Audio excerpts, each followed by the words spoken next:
No más de un minuto más tarde, su carro ya no estaba allí. Lo peor es que en ese llavero estaban las llaves de su casa, y tuvo un sentido de desesperación por la estupidez que había cometido al dejar las llaves en el carro. Llamó a la policía para reportar el robo del carro, la cual le dijo que comenzaría la búsqueda del vehículo. Al otro día, y para sorpresa de todos, su automóvil estaba estacionado frente a su casa, bien lavado, brillante, limpio, con el tanque de gasolina lleno y con una nota que decía: siento muchísimo que tuve que llevarme su carro. Tenía una verdadera emergencia y necesitaba un vehículo. Discúlpeme y tenga la bondad de aceptar la tarjeta de regalo adjunta para que usted y su esposa vayan este fin de semana a comer en el hotel más lujoso de la ciudad. Nuevamente, perdone la molestia que le causé por haberme llevado su carro. Además, ya avisé a la policía que su carro ya ha sido encontrado, por lo tanto, no debe preocuparse de llamarles. Así que él y su esposa ese fin de semana fueron al hotel más lujoso de la ciudad y se dieron un verdadero banquete. Y de noche, cuando regresaron a su casa, la encontraron totalmente vacía. El astuto ladrón del carro había hecho copias de todas las llaves de la casa, invirtió un poco de dinero en la compra de la tarjeta para que fueran a comer y tuvo todo el tiempo del mundo para dejar la casa totalmente vacía y limpia. Y aunque esto de que a uno le roben la casa no es motivo de risa, lo que les acabo de contar sirve para enfocar el tema de hoy: un ladrón en la noche. Bien, veamos 1 Tesalonicenses 5 desde el verso 1. Pero acerca de los tiempos y las ocasiones no tenéis necesidad, hermanos, de que os escriba, porque vosotros sabéis perfectamente que el día del Señor vendrá así como ladrón en la noche, que cuando digan paz y seguridad, entonces vendrá sobre ellos destrucción repentina, como los dolores a la mujer encinta, y no escaparán. Mas vosotros, hermanos, no estáis en tinieblas, para que aquel día os sorprenda como ladrón. Porque todos vosotros sois hijos de luz e hijos del día. No somos de la noche ni de las tinieblas. Por tanto, no durmamos como los demás, sino velemos y seamos sobrios. Pues los que duermen, de noche duermen, y los que se embriagan, de noche se embriagan. Pero nosotros que somos del día, seamos sobrios, habiéndonos vestido con la coraza de la fe y amor, y con esperanza de salvación como yelmo. Porque no nos ha puesto Dios para ira, sino para alcanzar salvación por medio de nuestro Señor Jesucristo, quien murió por nosotros, para que, ya sea que velemos o que durmamos, vivamos juntamente con Él. Por lo cual, animaos unos a otros, y edificaos unos a otros, así como lo hacéis.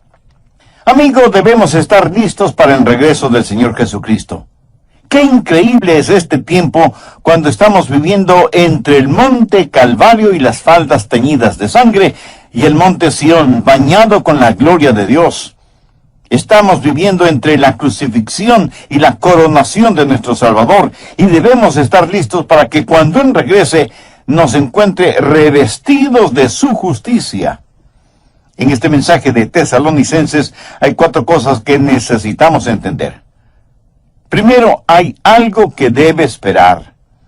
Será un día sorpresa y sorprendente. Mire nuevamente los versos 1 y 2. Pero acerca de los tiempos y las ocasiones, no tenéis necesidad, hermanos, de que os escriba, porque vosotros sabéis perfectamente que el día del Señor vendrá así como ladrón en la noche. El ladrón llega durante la noche, sorpresivamente. Ningún ladrón le escribe y le dice: el señor fulano de tal, hoy a las 2 de la mañana voy a robar su casa. No, el ladrón llega a robar el momento más inesperado. Así será la venida del Señor Jesucristo. Y por favor note que Pablo no está fijando ninguna fecha, pero sí hace énfasis en 2 cosas: la certidumbre de su venida y la incertidumbre de su venida, porque no sabemos cuándo vendrá, porque vendrá como ladrón en la noche. Busque Hechos 1, desde el verso 6. Entonces los que se habían reunido le preguntaron, diciendo, Señor, ¿restaurarás el reino de Israel en este tiempo? Y él les dijo, no os toca a vosotros saber los tiempos o las sazones que el Padre puso en su sola potestad. Escucha atentamente lo que voy a decir. Cualquier persona de cualquier religión o de cualquier denominación que dé una fecha exacta para el retorno del Señor Jesucristo, no solo que está mintiendo, sino que está desobedeciendo al Señor. En 1988, un religioso escribió un librito titulado 88 razones de por qué Jesús vendrá en 1988.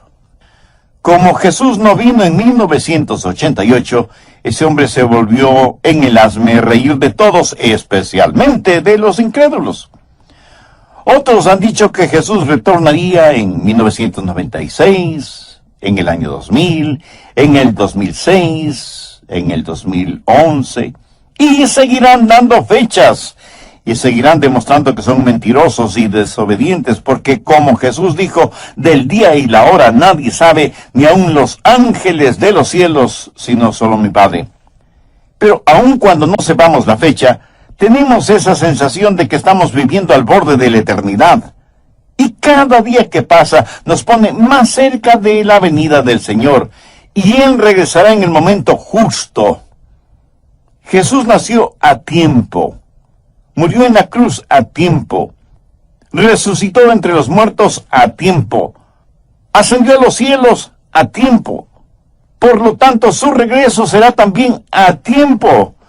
Ni se adelantará ni se atrasará, porque, como lo dijo el apóstol Pedro, con el Señor un día es como 1000 años y 1000 años como un día.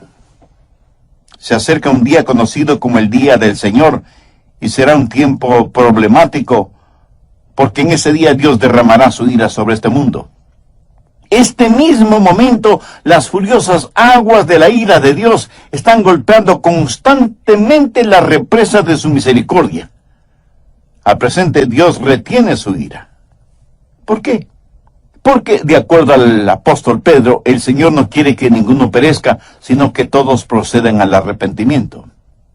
Segundo, usted puede escapar de una destrucción súbita. En los versos 3 y 4, cuando Pablo está hablando de ellos, se refiere a los no salvos. Ellos no escaparán de la destrucción repentina. Pero si usted es un creyente en el Señor, sí escapará de esa destrucción súbita. Cuando iban a crucificar al Señor Jesucristo, le hicieron caminar por lo que se conoce como la vía dolorosa. En esa vía estaban algunas mujeres llorando. Al verlas, Jesús les dijo, hijas de Jerusalén, no lloréis por mí, sino llorad por vosotras mismas y por vuestros hijos. Cuando llegue el día del Señor será un día solemne. Busque Joel, capítulo 2, versos 1 y 2. Tocad trompeta en Sión y dad alarma en mi santo monte. Tiemblen todos los moradores de la tierra, porque viene el día de Jehová, porque está cercano. Día de tinieblas y de oscuridad, día de nube y de sombra. Como sobre los montes se extiende el alba, así vendrá un pueblo grande y fuerte. Semejante a él no lo hubo jamás, ni después de él lo habrá en años de muchas generaciones. Aquí está diciendo que el día del Señor será un día absolutamente distinto. Nunca ha habido un día como ese y nunca lo habrá. Pensemos en las limpiezas étnicas, en los terremotos, en los huracanes, en los tsunamis, en los tifones, en las inundaciones, en todas estas cosas, y sin embargo el día del Señor será totalmente distinto. Jeremías 30:7 dice, ¡ah, cuán grande es aquel día! Tanto que no hay otro semejante a él, tiempo de angustia para Jacob, pero de ella será librado. Recuerde que Jacob es el nombre para los judíos carnales, y Dios promete una liberación nacional para los judíos. Daniel también habla de ese día en el capítulo 12, verso 1. En aquel tiempo se levantará Miguel, el gran príncipe que está de parte de los hijos de tu pueblo, y será tiempo de angustia, cual nunca fue desde que hubo gente hasta entonces. Pero en aquel tiempo será libertado tu pueblo, todos los que se hallen escritos en el libro. Joel dice que no ha habido un día como ese día. Jeremías y Daniel dicen casi exactamente lo mismo. Y Jesús en Mateo 24:21 dijo, porque habrá entonces gran tribulación, cual no ha habido desde el principio del mundo hasta ahora, ni la habrá. Mi amigo, el día del Señor será un día solemne.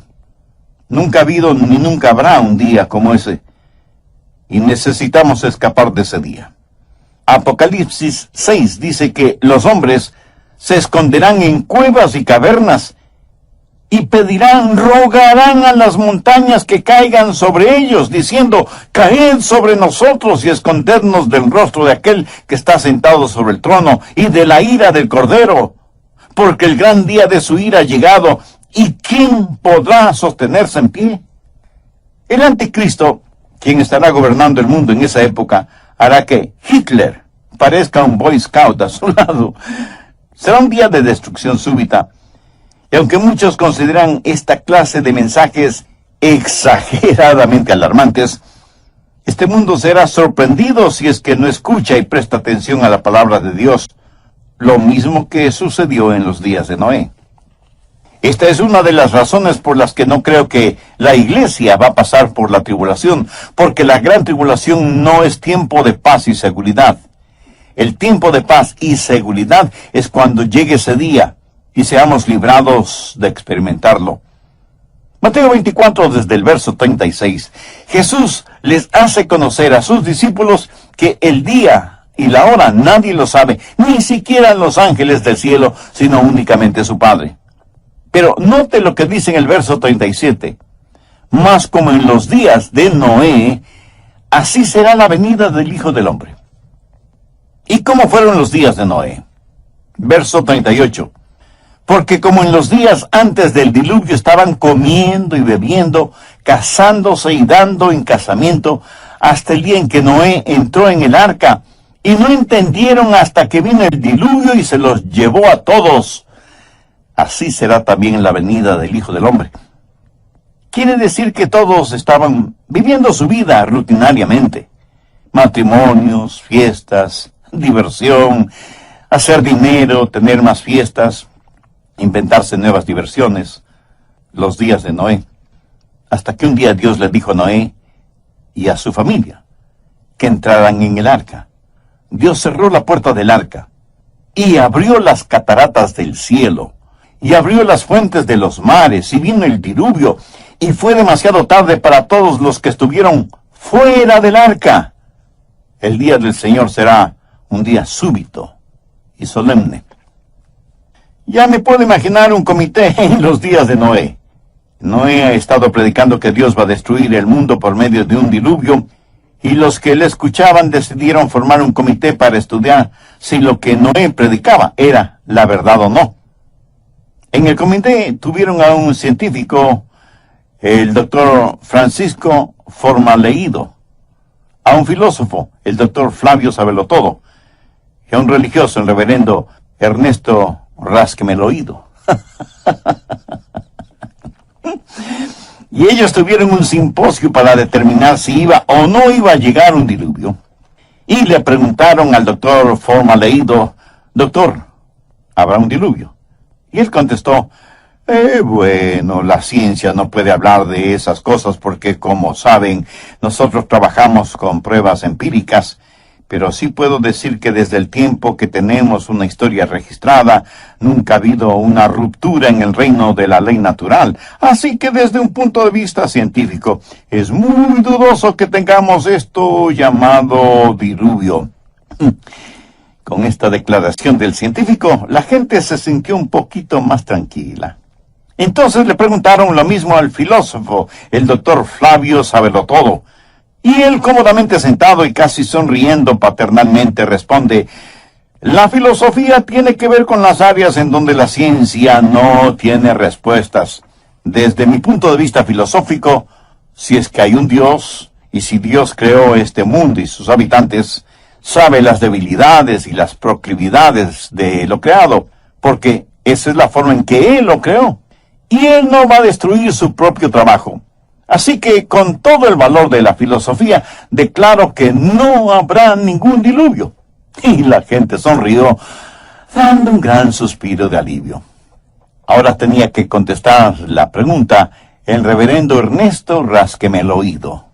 Reverendo, usted ha estado en el seminario y ha estudiado mucho, y en instituciones de educación teológica a nivel doctoral. Díganos, ¿habrá un diluvio? Él no es tan desapasionado como el científico o el filósofo. De hecho, él está tan disgustado que su rostro está más rojo que un tomate maduro, y señalando con el dedo a quien le hizo la pregunta, responde con evidente ira: usted no es más que un fanático religioso, falto de la más elemental educación teológica, que con su pregunta lo único que está haciendo es difamar el carácter de Dios. Es que no sabe que Dios es amor.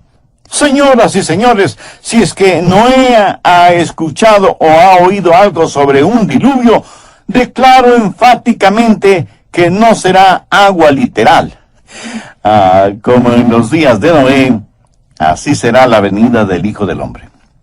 Primera Tesalonicenses 5:3. Porque cuando digan paz y seguridad, entonces vendrá sobre ellos destrucción repentina como los dolores de la mujer encinta. Así que, primero, debemos esperar ese día sorpresivo. Segundo, debemos escapar de la destrucción súbita. ¿Qué de usted, amigo oyente? ¿Ansía la venida del Señor o teme la venida del Señor? Si usted aún no tiene una relación personal con Dios por medio de su Hijo, el Señor Jesucristo, este es el momento de tenerla. En el programa anterior dije que debemos estar listos para el regreso del Señor Jesucristo. ¡Qué increíble es este tiempo cuando estamos viviendo entre el monte Calvario y las faldas teñidas de sangre, y el monte Sión bañado con la gloria de Dios! Estamos viviendo entre la crucifixión y la coronación de nuestro Salvador, y debemos estar listos para que cuando Él regrese nos encuentre revestidos de su justicia. Y teniendo como base bíblica Primera Tesalonicenses 5, los versos del 1 al 11, mencioné que hay 4 cosas que necesitamos entender. Primero, que hay algo que debemos esperar. Los versos 1 y 2 dicen: pero acerca de los tiempos y las ocasiones, no tenéis necesidad, hermanos, de que os escriba, porque vosotros sabéis perfectamente que el día del Señor vendrá como ladrón en la noche. Segundo, que usted puede escapar de una destrucción súbita. Bien, le invito a tener su Biblia y un cuaderno de notas a la mano para proseguir con el estudio bíblico de hoy. Le aseguro que será muy bendecido. Tercero, debemos soportar las tinieblas circundantes. Los versos del 4 al 9 de Primera Tesalonicenses 5 dicen: mas vosotros, hermanos, no estáis en tinieblas, para que aquel día os sorprenda como ladrón. Porque todos vosotros sois hijos de luz e hijos del día. No somos de la noche ni de las tinieblas. Por tanto, no durmamos como los demás, sino velemos y seamos sobrios. Pues los que duermen de noche duermen, y los que se embriagan de noche se embriagan. Pero nosotros que somos del día, seamos sobrios, habiéndonos vestido con la coraza de la fe y de amor, y con la esperanza de salvación como yelmo, porque no nos ha puesto Dios para ira. Debemos soportar las tinieblas que nos rodean. Nuestro mundo actual está en tinieblas, tinieblas morales, tinieblas espirituales, tinieblas sociales, tinieblas políticas y aún tinieblas religiosas. No podemos darnos el lujo de quedarnos dormidos, aunque el mundo esté dormido. Es más, parece que el mundo hubiera sido cloroformado por Satanás y está en estado de estupor moral y espiritual. Como hijos e hijas de Dios, ¿qué podemos hacer? Primero, saber lo que está pasando y despertarse. Mire lo que dice el verso 5, porque todos vosotros sois hijos de luz e hijos del día, no somos de la noche ni de las tinieblas. Nosotros los creyentes somos los únicos en el mundo que sabemos o que debemos saber el sentido de todo lo que está pasando. Debemos estar conscientes de las cosas. Por eso predico mensajes como este. Tal vez no veamos un nuevo año, o un nuevo mes, o una nueva semana, o un nuevo día, porque Jesús puede venir en cualquier momento. Y alguien me dirá, pero pastor, si todas las cosas están tan bien. Precisamente ese es mi punto. Cuando digan paz y seguridad, entonces vendrá sobre ellos destrucción repentina. Segundo, no es tiempo de dormir, sino de velar y estar sobrios. Veamos los versos 6 y 7. Por tanto, no durmamos como los demás, sino velemos y seamos sobrios, pues los que duermen de noche duermen, y los que se embriagan de noche se embriagan. Me da la impresión de que muchos van a sus respectivas iglesias con un rótulo que dice, favor no molestar. Yo espero que este mensaje no haya sido como una canción de cuna para usted, sino como una llamada de atención, como el toque de una diana, como un reloj despertador. El escenario está listo, y la segunda venida de Cristo no es una teoría que debe ser discutida, sino una verdad que debe ser vivida. No estamos supuestos a ponernos largos mantos blancos e irnos a sentar en el pico de una montaña. Jesús dijo que debíamos estar ocupados hasta cuando Él regrese. Pero, ¿qué significa estar ocupados? Si usted tiene una ocupación, ese es su trabajo. Manténgase ocupado. Dé a conocer al mundo su relación con Jesucristo.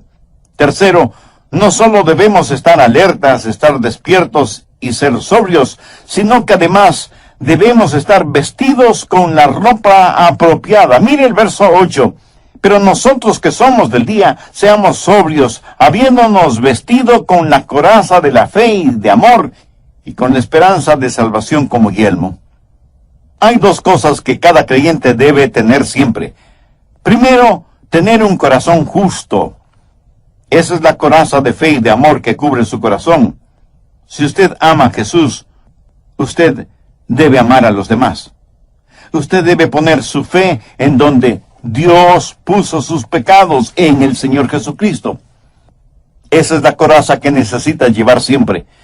Si no la tiene, mi amigo, usted no está listo para enfrentar estos días tenebrosos.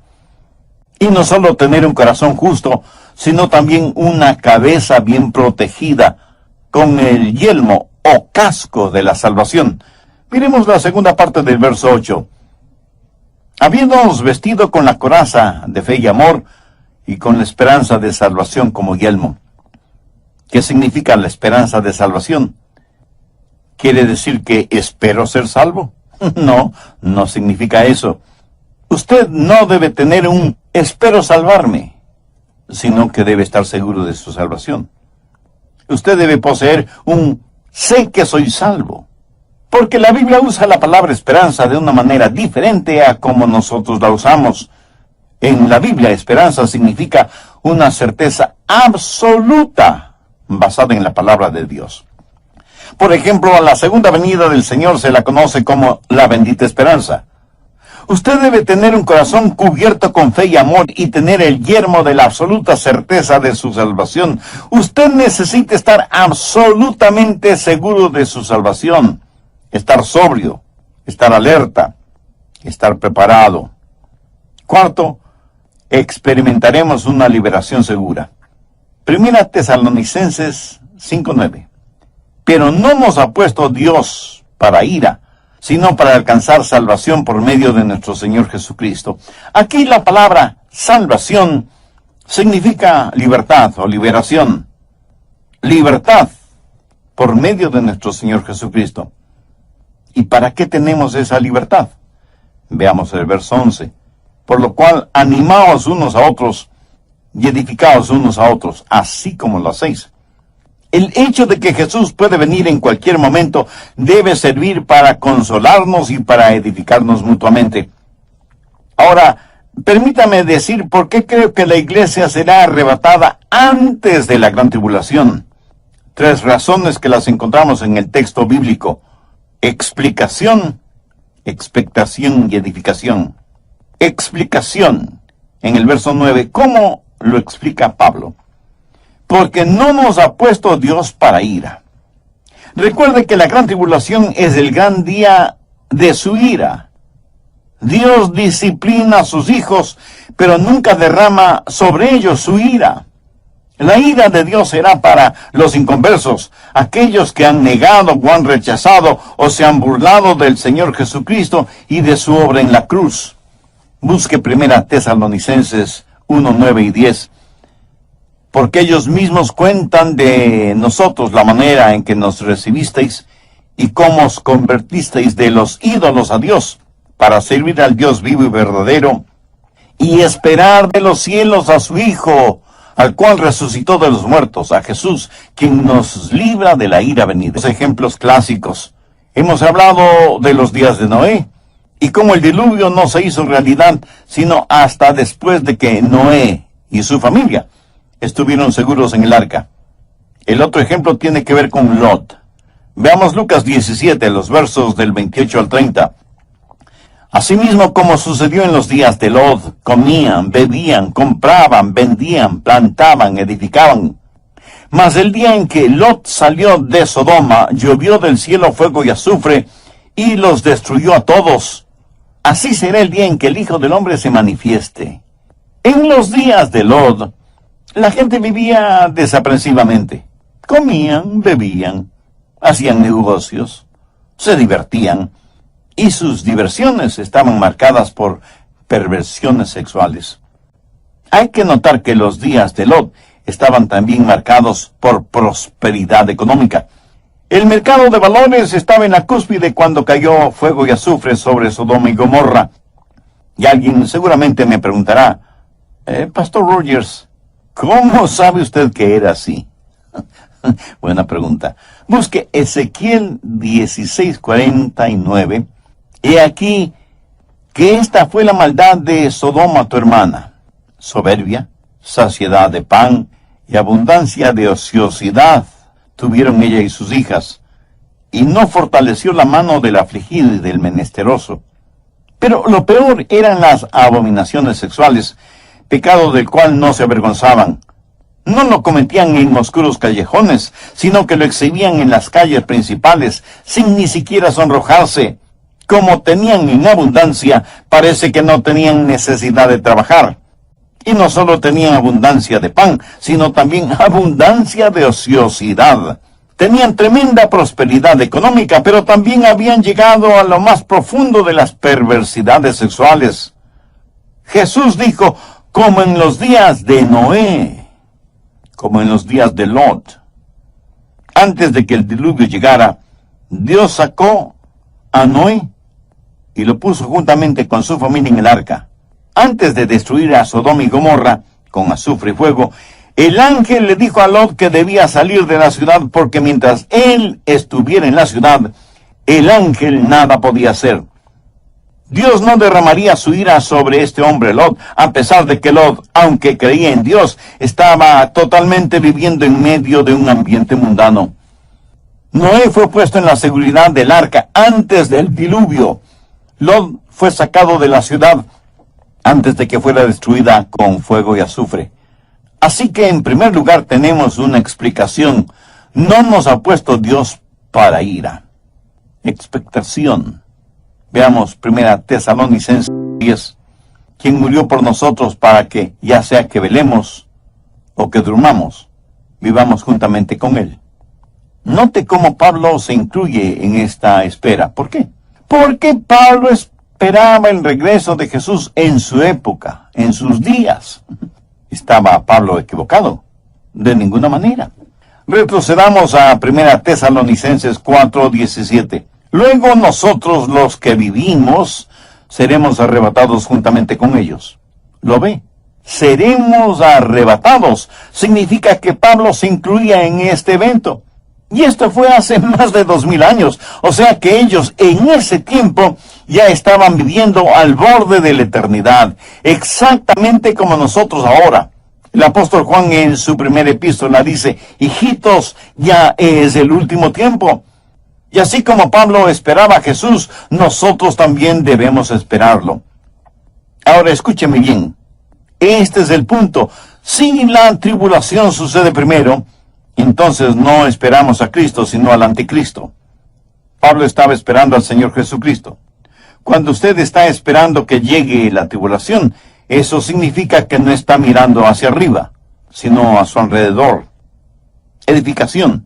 Una vez más veamos 1 Tesalonicenses 5:11, por lo cual animaos unos a otros y edificaos unos a otros, así como lo hacéis. El hecho de que Jesús puede retornar en cualquier momento debe servirnos de consuelo y de gran edificación.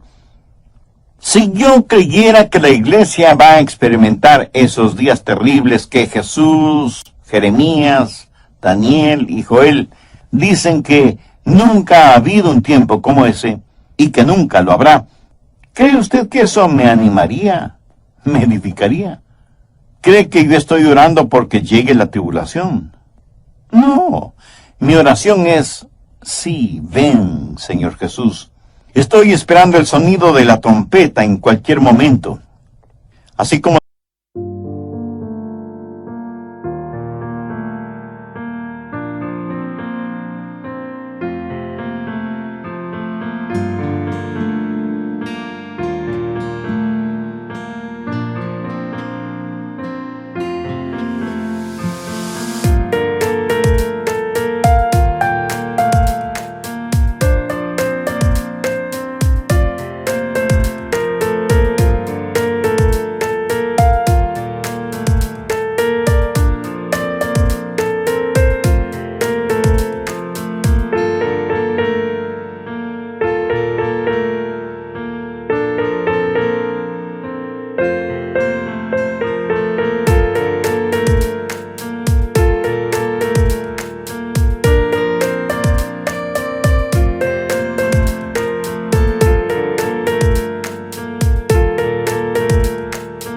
Dios le dijo a Noé que entrara en el arca, así como Dios le dijo a Lot que salga de Sodoma, un día él me dirá, Adrián, ven junto a mí. Y la trompeta sonará, y me encontraré con mi amado Salvador en el aire, en un abrir y cerrar de ojos. Este es un asunto completamente serio. Tal vez muchos de ustedes estarán pensando que debía haber predicado sobre algún otro asunto más liviano. Les recuerdo que no estoy aquí para hacerle cosquillas en sus oídos espirituales, sino para enseñarle la palabra de Dios tal y como es la palabra de Dios. Debemos esperar un día sorpresivo, debemos escapar de la destrucción súbita, debemos soportar las tinieblas que nos rodean y podemos experimentar una segura liberación. Y me pregunto, ¿cuántos de ustedes que me escuchan pueden decirme, Pastor Rogers, si Jesús viniera este momento súbitamente para llevar a su iglesia, yo estoy libre? Si usted puede decir eso con absoluta seguridad, eso significa que tiene a Cristo en su corazón, que se ha arrepentido de sus pecados y que tiene una vida nueva en el Señor Jesucristo. Significa que ha nacido de nuevo. Y porque ha nacido dos veces, un nacimiento físico, biológico y un nacimiento espiritual, morirá una sola vez. Usted y yo pertenecemos a la familia de Dios, y es mi hermana o mi hermano en el incomparable amor del Señor Jesucristo. Pero si usted no ha nacido de nuevo, le tengo muy buenas noticias. Hoy mismo puede ponerse la coraza de la fe y de amor y el yelmo de salvación. Puede ser salvo hoy y por toda la eternidad si cree sinceramente en Jesús y deposita toda su confianza en Él. Voy a orar una oración y le invito para que usted con sus propias palabras la repita. Puede orar en voz alta o en voz baja, o silenciosamente si así lo prefiere. Pero lo importante es que su oración la diga con fe, con sinceridad, con convicción, sabiendo que Dios ve la intención y la motivación de su corazón. Querido Dios, sé que me amas y quieres salvarme. También sé que como pecador lo que merezco es tu juicio, lo que merezco es que derrames tu justa ira sobre mí. Pero vengo a implorar tu gracia y tu misericordia en los méritos de tu amado Hijo Jesucristo, quien entregó su vida en la cruz para salvarme. Señor Jesús, tu promesa es que si creo en ti me salvarás. ¿Sí? Creo y confío en ti con